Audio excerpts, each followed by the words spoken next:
What we're going to be doing is looking at this phenomenon we call the sexual revolution and try to understand its impact on us as Christians and how we should be beginning to shape our response. So, what is the sexual revolution and how did it come about? Well, let me answer that question by telling you a story. Okay? And the story begins back in the 50s, about the mid-50s, late 50s, and there's a little boy brought up in a Christian home, and he asks his grandmother, when he's aged about 9, what a word he's heard means on the radio. And he detects that it may cause her a little embarrassment. So he says, Granny, what does the word pregnant mean? And you know what she says? His Christian granny in this Christian home to this Christian little boy, she thinks and she says, I don't know.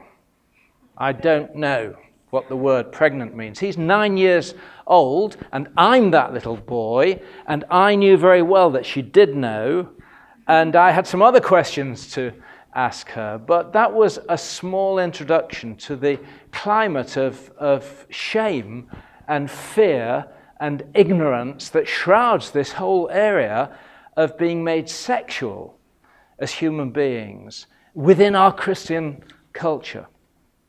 And my experience unfolded as I entered into puberty with a very awkward talk from my mother on the way back from the bus stop to the home, and I came away from that talk with the impression that men and women did something that was dirty together, and basically I wasn't to do it. And then when I was 14, my father left a book in my bedroom which told me there were 1 or 2 things I definitely should not be doing. And so fear and prejudice and shame and ignorance, this is a hallmark of the experience of so many Christians. And I hope this was in the late 1950s, things are so much better today. But I tell you, friends, as I talk to younger Christians today, very often they're not that much better. And how many of us here can honestly say it was our Christian home or our church was the place where we learned under God about the goodness under God of our erotic longings? The Catholic theologian Christopher West says, if teaching about sex in our churches were a food, most of us have been brought up on the starvation diet. Now, so the story unfolds. Let's leave this little boy or a little girl, your grandson, your daughter, maybe even you. Let's leave them standing there in their shame and cross the Atlantic where there's an older boy. He's grown up. I think he's in his late 20s now, maybe early 30s. He's about to launch the world's first ever mass market girly magazine. And what is it called? Playboy. And his name is Hugh Hefner.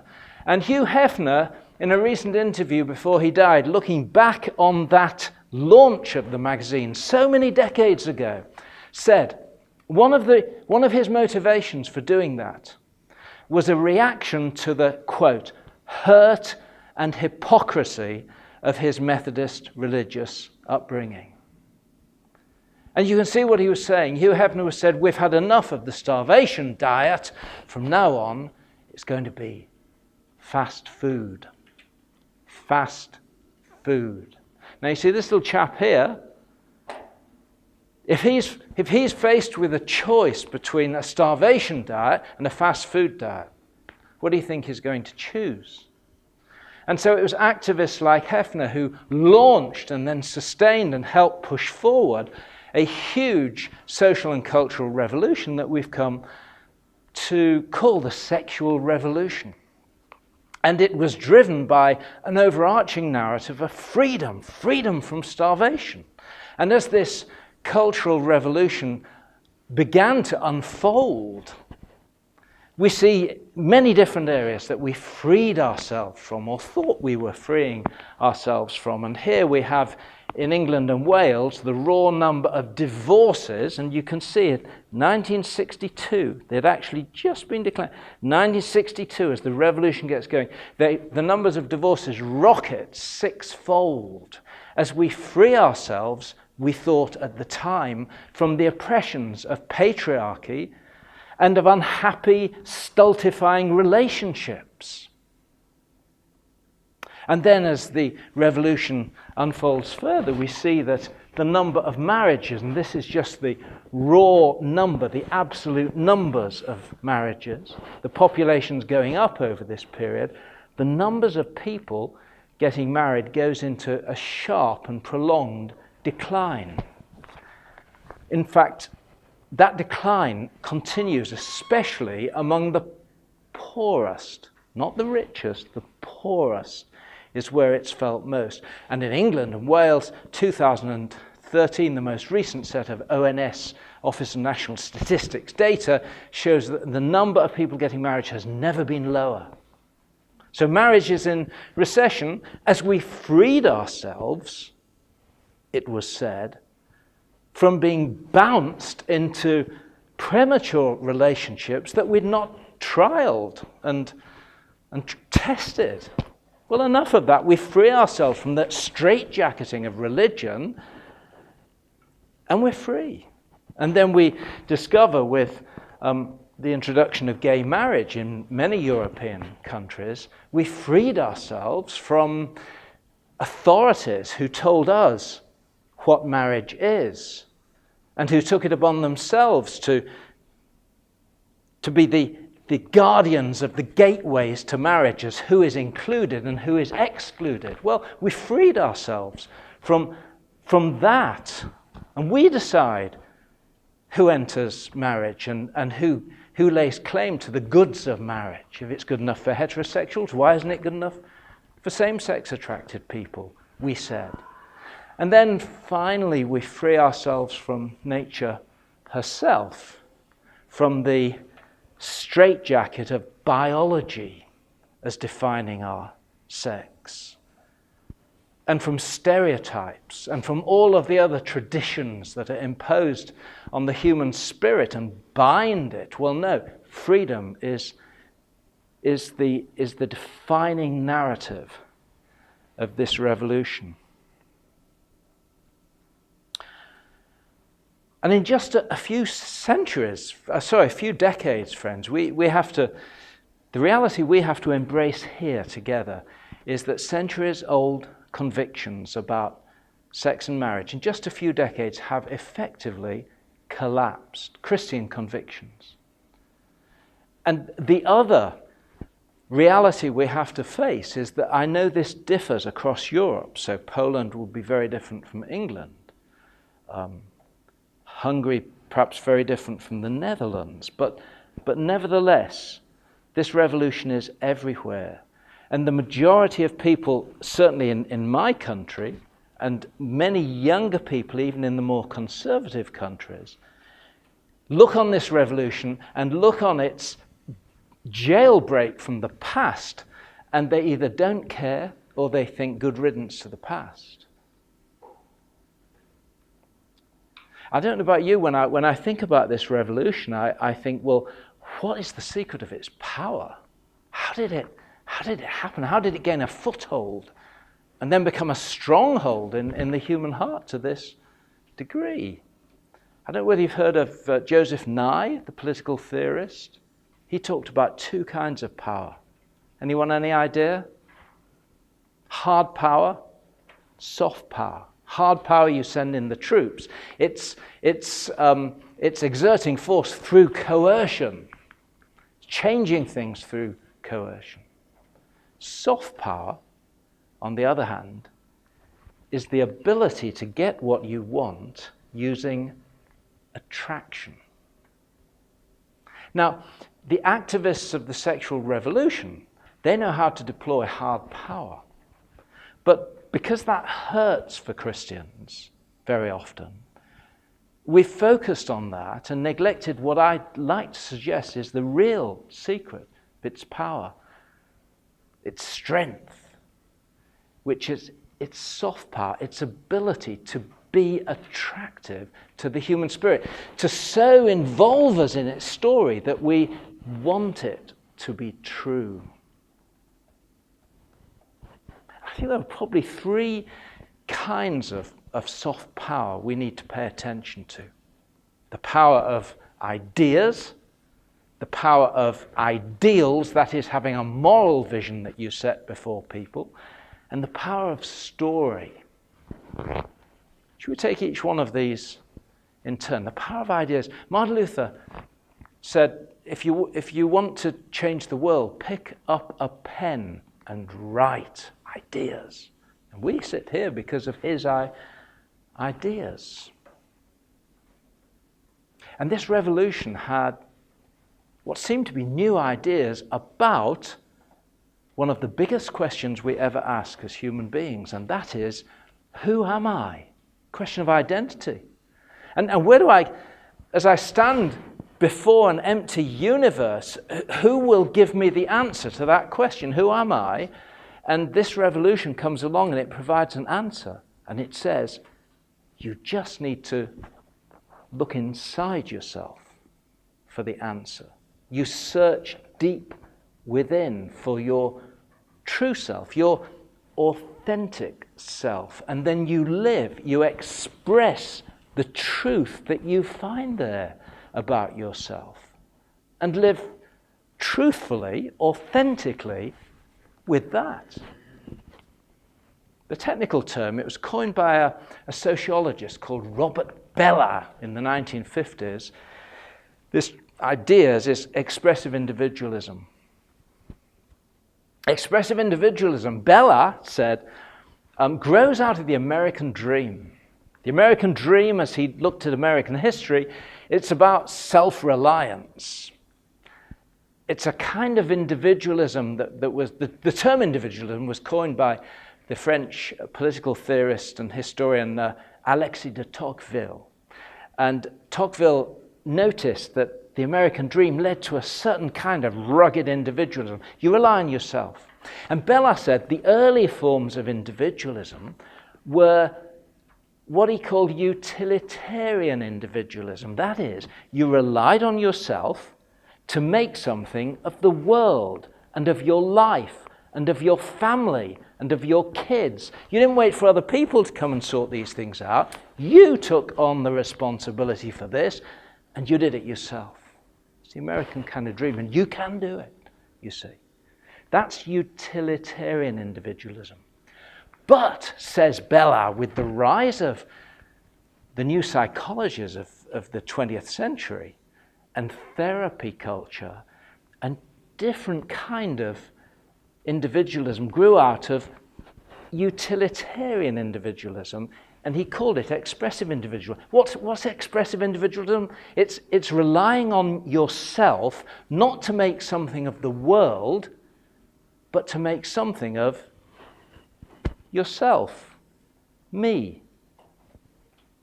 Self-fulfillment becomes the defining goal of my life, the main road of my destiny, to fulfill myself, to express the truth about myself, you see.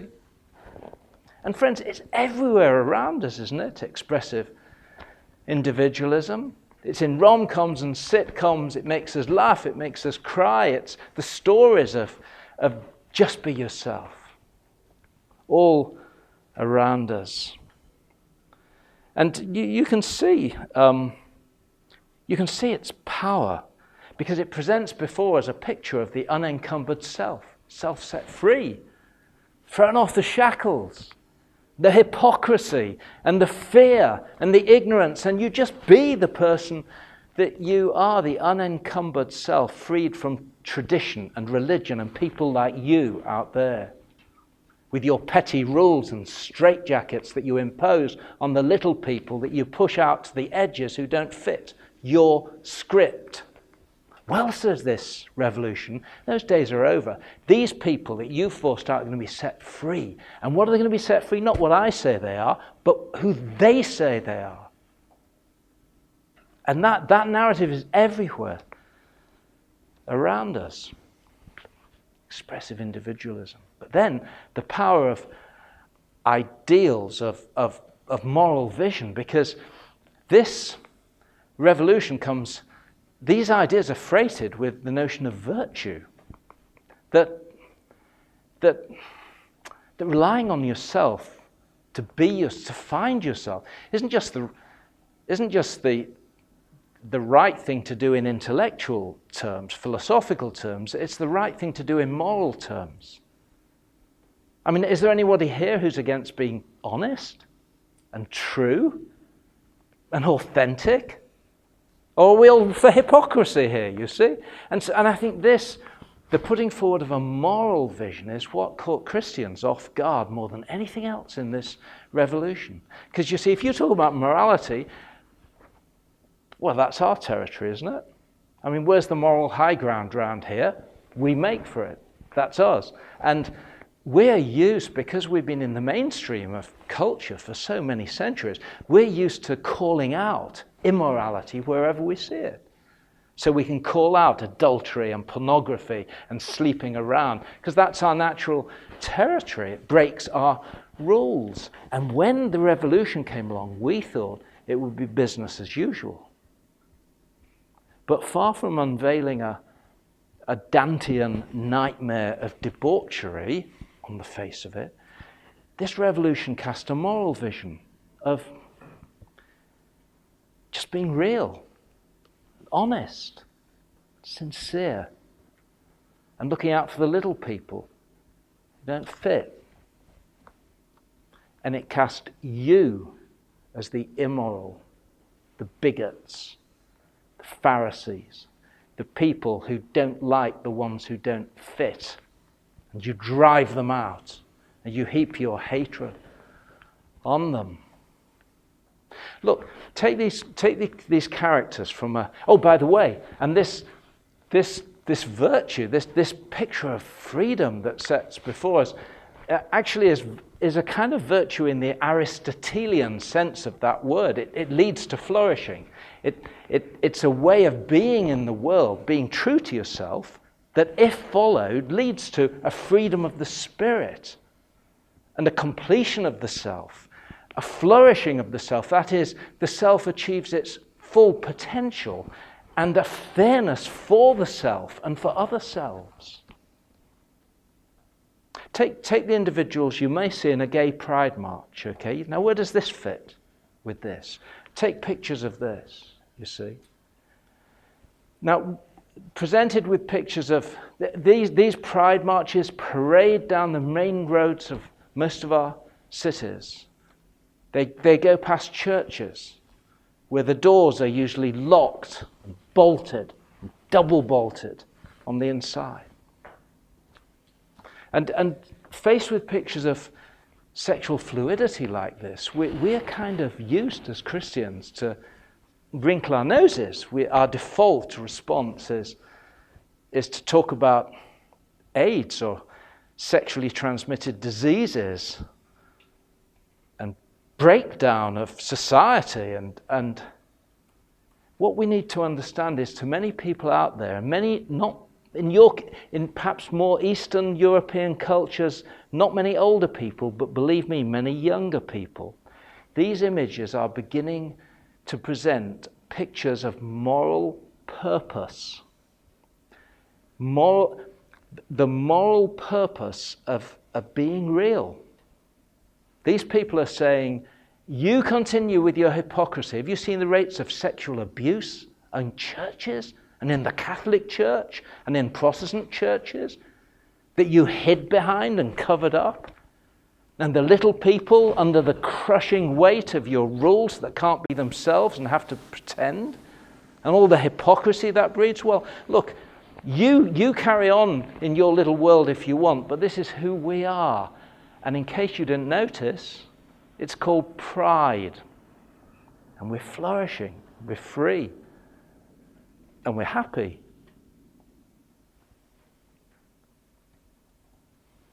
Now, you take some great new ideas of individuality and autonomy, and you stir them together with with great stories of the little people having the courage to stand up and march through the streets past your church doors. And you put them together into lots of little stories and bigger stories, and you've got a revolution on your hand, because this is a revolution with an overarching story of how we broke free, the power of narrative. And we're living now in this, we swim in it. We breathe this story, it's all around us. And it's told and retold over and over again. Your children are brought up on it in, what film is this? What's the film? Frozen. Everybody knows this. I've spoken to a few youth leaders conferences, and I say, how many people have seen Frozen? Everybody's hand goes up in England. And you remember this character, this is her moment of breaking free. She's going to, what's the song she's singing? Let it go. And of course, we're now part of the narrative, because she does need to break through. She does need to break free in many ways of the way she's been treated. She's going to let it go.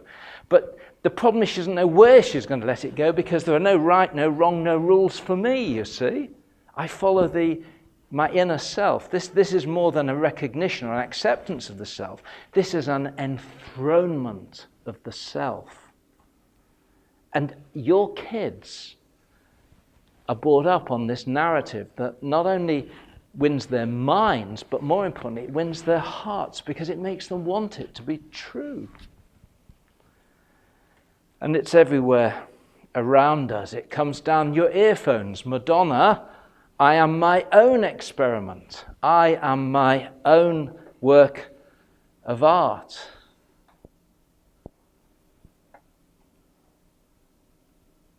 And how did we traditionalist Christians, Bible Christians, how did we respond to great stories like that?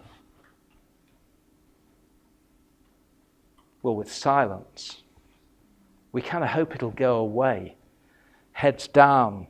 Nobody wants to speak about it. Or we issue lists and facts.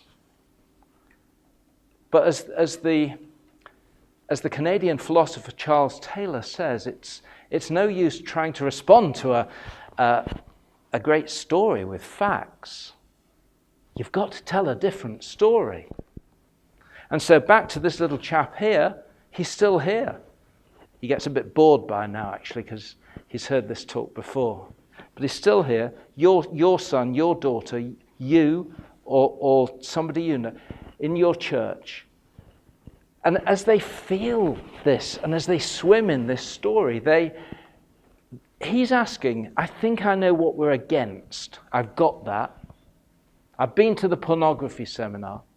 And I think I get that as Christians we're against loads of stuff to do with sex. But what he wants to know is, what are we for?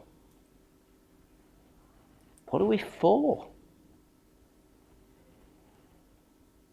And the people, the attractive role models he wishes would say something positive, are keeping quiet. And some of the people he wished kind of wouldn't say anything are sometimes going out there, and he thinks they look a bit mean, and he thinks they don't get it, and that they're not listening. And we have to face the scale of this revolution, that its power isn't just hard power to win the war, it's soft power to win our hearts and the hearts of our children. And when I give this talk, I often ask, as we think about this story, how are you all feeling now?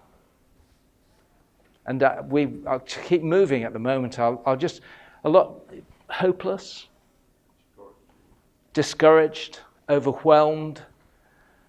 One pastor put his hand up and he said, I'll tell you how I'm feeling. He said, I'm feeling, I hope what's coming next is good.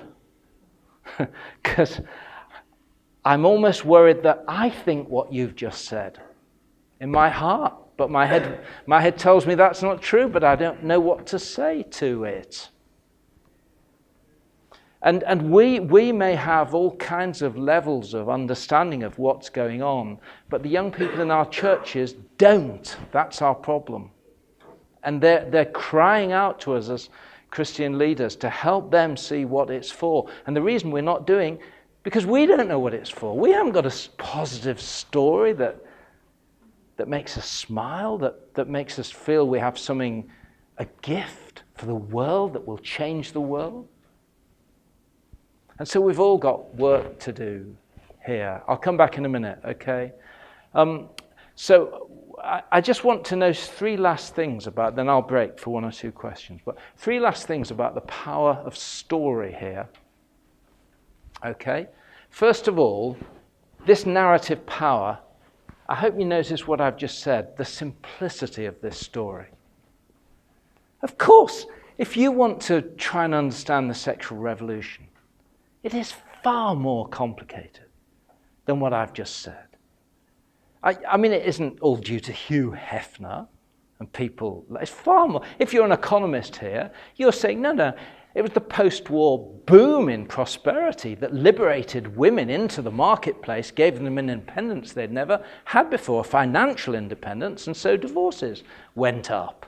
Or it put money into people's pockets, greater social mobility that we'd never known before, people moved around, and it put strains on relationships. Well, that's The Economist, and there's something in that, isn't there? But then if you're a public health physician here, a doctor, you would say, well, of course, the economic analysis is interesting and has something to say, but I'll give you three words that explain the sexual revolution. The first word is the. Give me the next word, the. Contraceptive pill. Okay, the pill. Because the pill comes in, and at a stroke, you uncouple sex from its consequences. And so, the revolution. If you're a philosopher here interested in the history of ideas, you say this didn't all start with Hugh Hefner. We've been revisiting the notion of the inner light for centuries. The last time was in the mid-19th century with the Romanticists, the new Romantics, Rousseau and Delacroix and artists like that who talked about the deep interior and the liberation of the inner, raw, true self. Or you could take it back to Gnosticism with its hatred of the body and its search for the inner light, you see. So, and if you're into queer theory here, you say, but we've had the rise of queer theory. And if you follow Jordan Peterson, you say, but we haven't even mentioned cultural Marxism here, and the way in which Marxism will seek any kind of underdog analysis as a means of disrupting the status quo of social order. And so forget the old capitalist, the old Marxist paradigm of capitalist and kind of worker or exploited. This is a new paradigm of oppressor and oppressed. And wherever the oppressed, notably LGBT groups are, they need to be liberated from that oppression, a kind of way of disrupting society, cultural. So we could have seminar after seminar after seminar to analyze the different tributaries to this river that we call the sexual revolution. But here's my point. It's the simplicity of the story I've just told you which explains its power. The people out there, particularly over the Western Europe, but it's in your own young people's hearts through social media and media in general. People out there, they don't know about queer theory and Delacroix and Rousseau and cultural Marxism. They don't know about that so much, but what they do know is you've just got to be yourself. They do know about expressive individualism because it's everywhere around us. So do you notice the power of simplicity that drives this narrative? And it's simple narrative structure. How does a story go? It starts with a context, You get a problem arises, a saviour comes to rescue, and everybody lives happily ever after. It's the same simple narrative structure. Simplicity. And we have facts and sheets and long doctrines. And when the bishops of the Church of England eventually feel they have to say something about marriage, what they issue is a 10-page document that reads more like the terms and conditions of a software upgrade than a manifesto for human flourishing, you see. It doesn't appeal to the heart. It doesn't show you its truth. It doesn't help you to feel its truth as well as tell you its truth, its simplicity.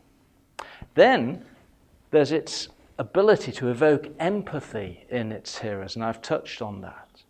Then finally, this story's cultural embodiment. In other words, what I mean by that, it's already changing our habits of life culturally to reflect, to teach us its own truth.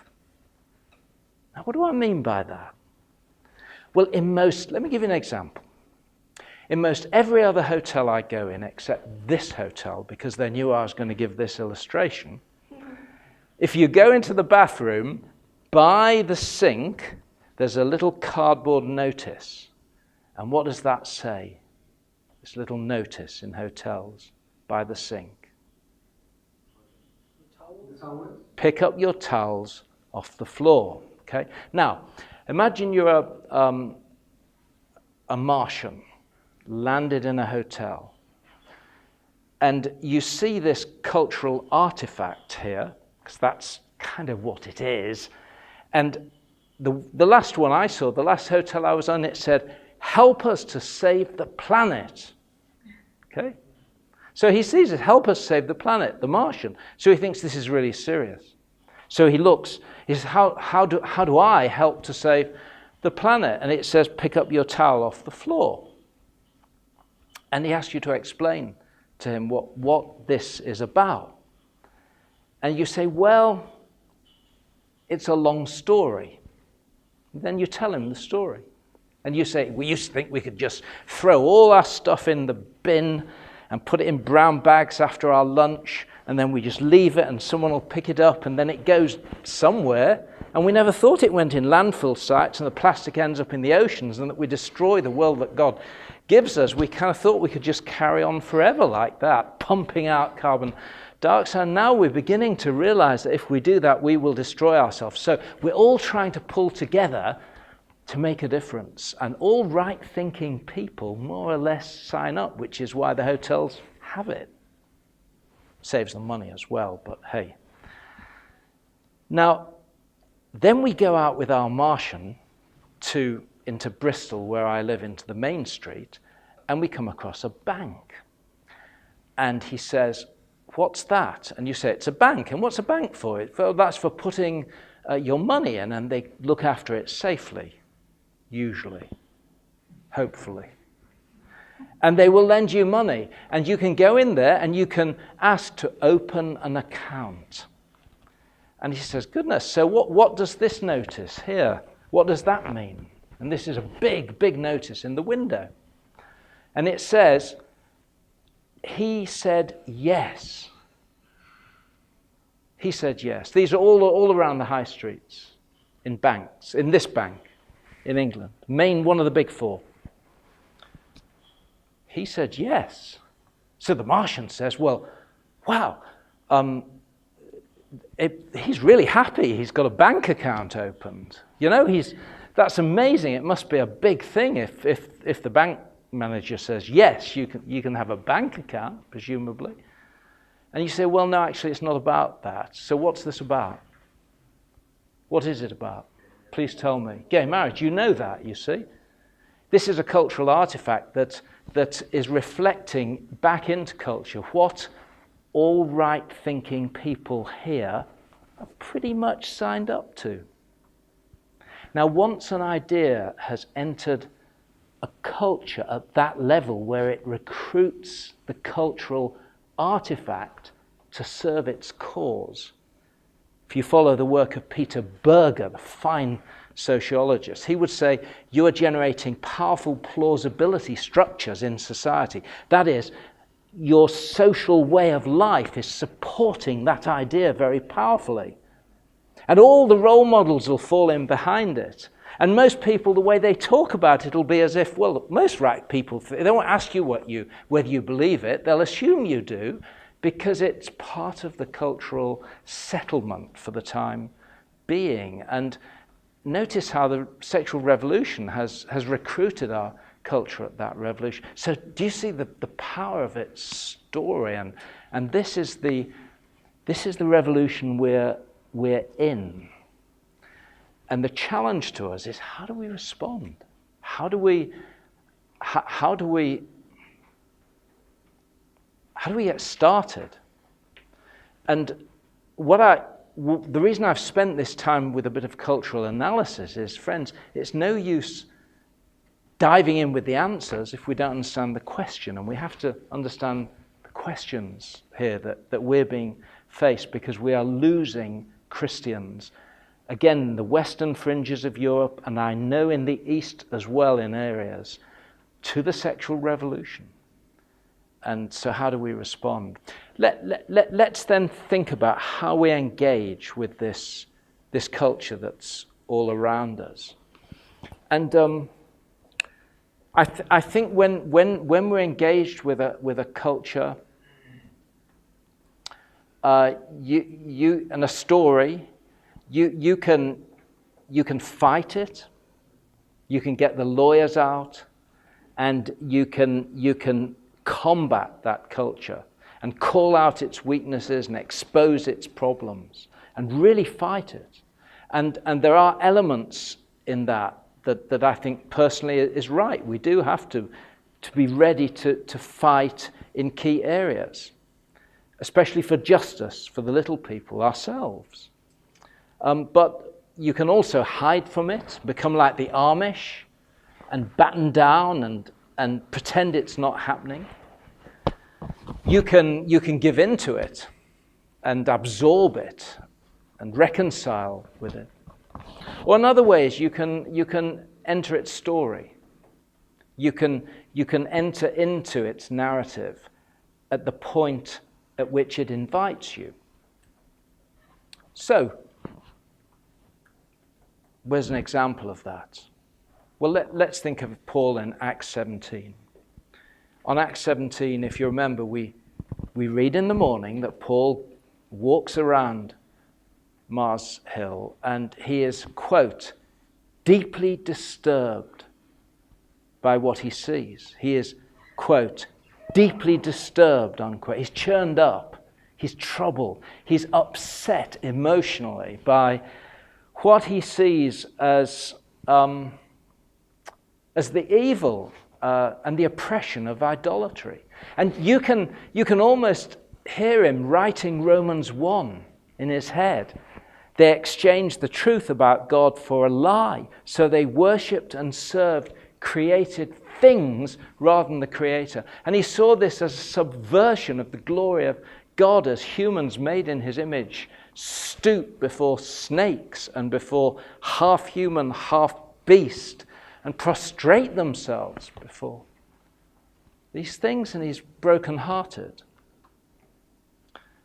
So very shortly, he gets his chance to engage with this culture of idolatry.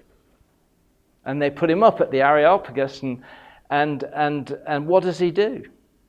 Does he call them out? Go to Romans 1, God has given you over to a depraved mind. This is his opening sentence. Idolaters. I mean, it's very interesting. You all know what he says. He says, people of Athens, I see that you are very religious. It's really interesting, you see. I see that you are very religious. I see you want something. I sense that you have spiritual longings. So before I give you my answer, I want to connect with your question. And I want to say, we're all in the same territory. We all both stand on the same ground. I'm like you. I have spiritual longings. We're all part of this same story that begins with our spiritual longings. So he connects with the question before he piles in with the answer. And I'd just like to suggest gently to you that that is a model for how we can begin to connect with this revolution, because you can analyze it at the level of cultural Marxism. But you're going to have your grandson or your daughter saying, look, I'm gay, Dad and Mum. And it's no use talking about cultural Marxism now, because they've got this big issue. And you're going to have to deal with a human being. And whenever I see Jesus dealing with human beings, he creates room to recognize what their hearts want before he leads them as their shepherd to a very different place, or confronts them with what their heart wants. But he does create that space. Zacchaeus, I'm coming to your house for tea. I want to come and walk alongside you. I want to enter into your home, into your story. What's going on? Can we do the same? Can we just create a bit of space to listen to people a little more? To sense what they want in all of this? Because what I want to suggest is that puts us on the same ground. Actually, that allows us to begin to tell our story, because our story converges with theirs at exactly the same point. The big question: who am I? So people of Athens, I see that you're obsessed with identity today, to quote the New York Times article 2015. We are obsessed with identity. People of Athens, I see that you're obsessed with identity and who we are, and that's my story too. And like you, I look within and I want to be real about what I found.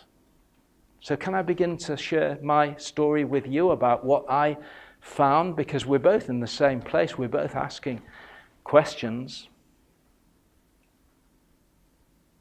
And it's about tone. It's about connection. And I want to suggest 4 words that would help us adjust our posture with this revolution. Instead of kind of like this, or frightened or overwhelmed, our posture can be a little more open-handed. And there are 4 words I want to suggest might help us.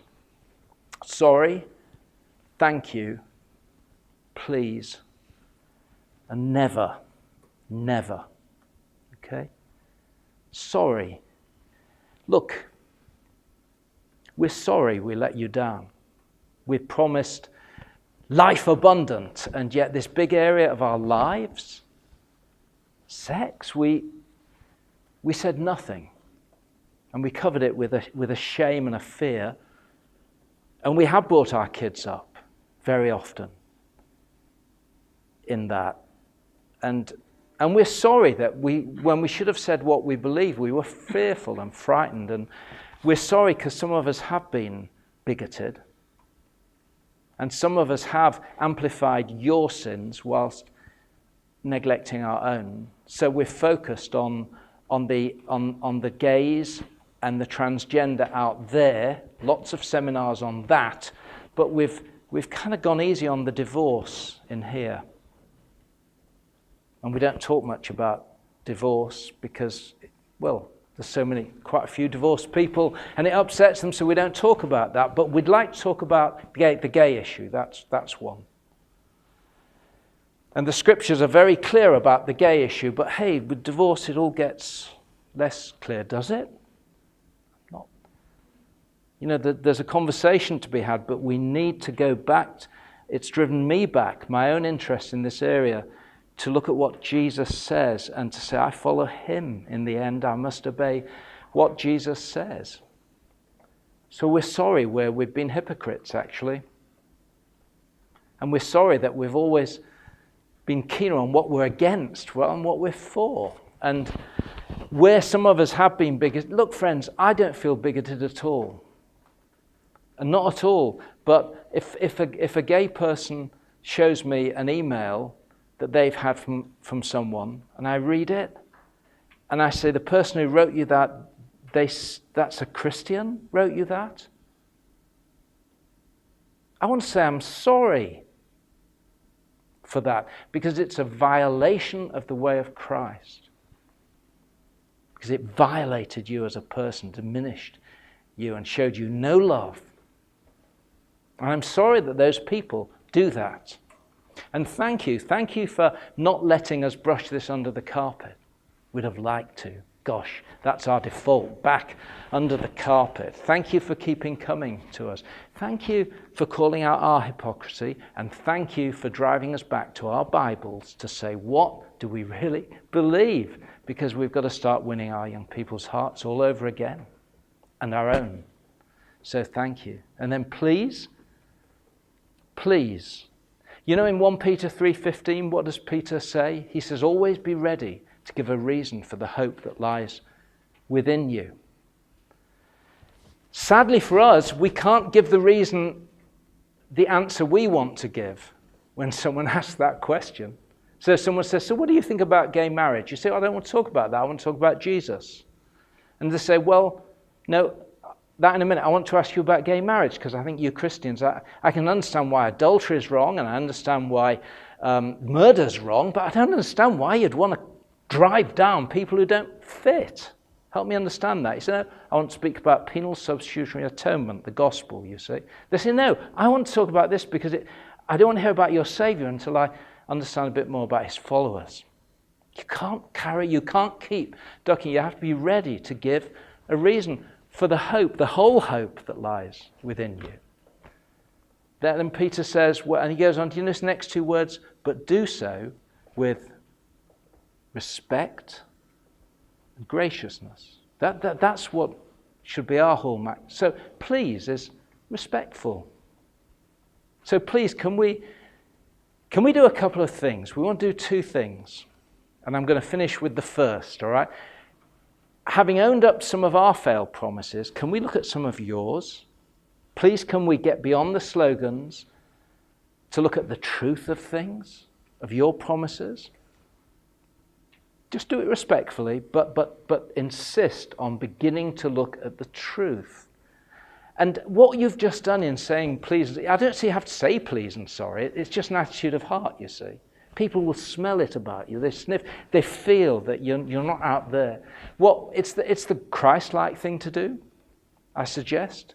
Before you remove, specks out of other people, just keep a look on our own churches first. I think it's Christ-like, but it's also the smart thing to do, because it subverts the narrative. The narrative is you don't say sorry. All you're interested in is getting out your rules and putting them on people. You're not self-aware. You don't acknowledge what your churches do. That's the narrative, you see. You subvert that. You say, look, I just want to say we've got some stuff wrong here, and I want to say you've taught us one or two things. It's smart because it subverts the narrative and it gets you a hearing, potentially. But then please, respectfully, can we look at the truth? Can we get to keep insisting on the truth of things together? If they'll give you that hearing. You promise freedom. As expressive individualism, is it delivering the freedoms? I mean, what about headlines like this from last week's Guardian? Young Britons have never been unhappier, research suggests. We've had 5 decades of expressive individualism. There's no evidence that this slogan is producing human flourishing. I'm not saying that it's making us unhappy. I'm too careful a scientist to say that. But what I can say is that it's not preventing this ongoing struggle with who we are that we all feel so painfully. The self-esteem movement's been trying to get us to assert our own worth for 5 decades. When psychologists got around to measuring that in a trial, and this is a trial if we had time I could talk about, but I haven't. But when they get around to testing these self-boosting statements, I'm special, I attract people to myself, I'm worthy, I'm strong, you see, does that work? What this randomized trial found was that people who started the study with low self-worth, at the end, after telling themselves for 6 months that they were strong, they felt worse, not better. Why? Because it's just your own propaganda. And friends, if the self has no power to assert its own worth, on what basis do we peddle the snake oil that we can assert our own meaning?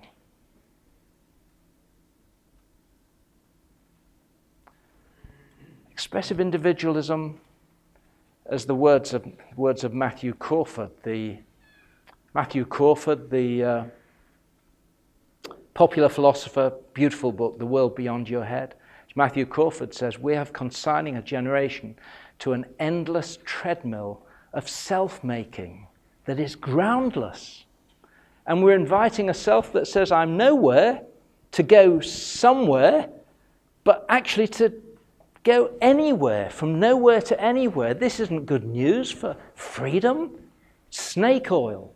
Expressive individualism is a defunct doctrine that doesn't... Now, we all know the good that it appeals to, which is simply be authentic, be real. That's its hook, because it says you need to be real about yourself. But then again, we share that with the revolution, don't we? Because the gospel says, yeah, you start with being real about yourself. You start by being really real about yourself. So we share that. So we share its aim to be authentic, but we do not share its solution to somehow celebrate what we find. No, we have a higher understanding of what it means to be a human being. So freedom? No, I don't think so. What about flourishing? Flourishing, that's your true potential. Well, at least you'd expect this in sexuality, wouldn't you? In sex, people having more sex. These are the data, and I'm running on now, 1990, 2000, 2010.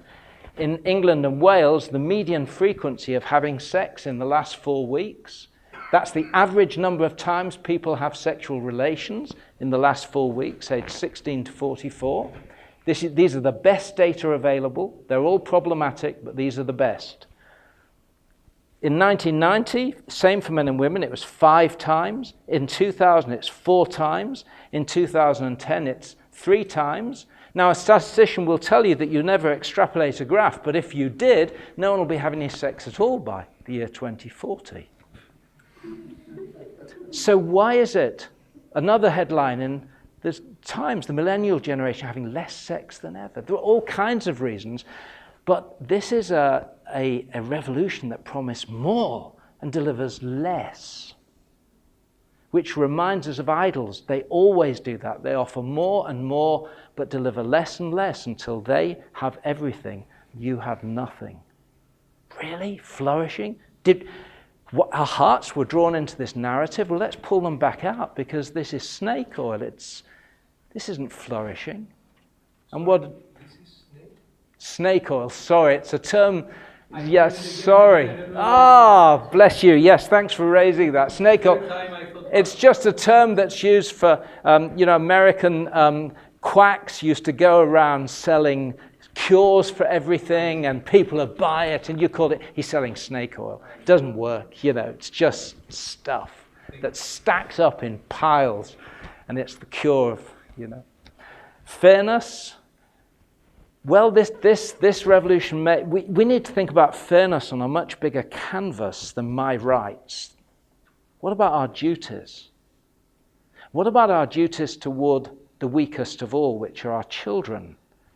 Could this be a revolution that's delivered a kind of fairness for some adults, but visited unfairness and injustice on countless numbers of children? Now, we haven't got time right now to go into the toll that this revolution's taken. But when we talk about fairness, friends, we need to think about them.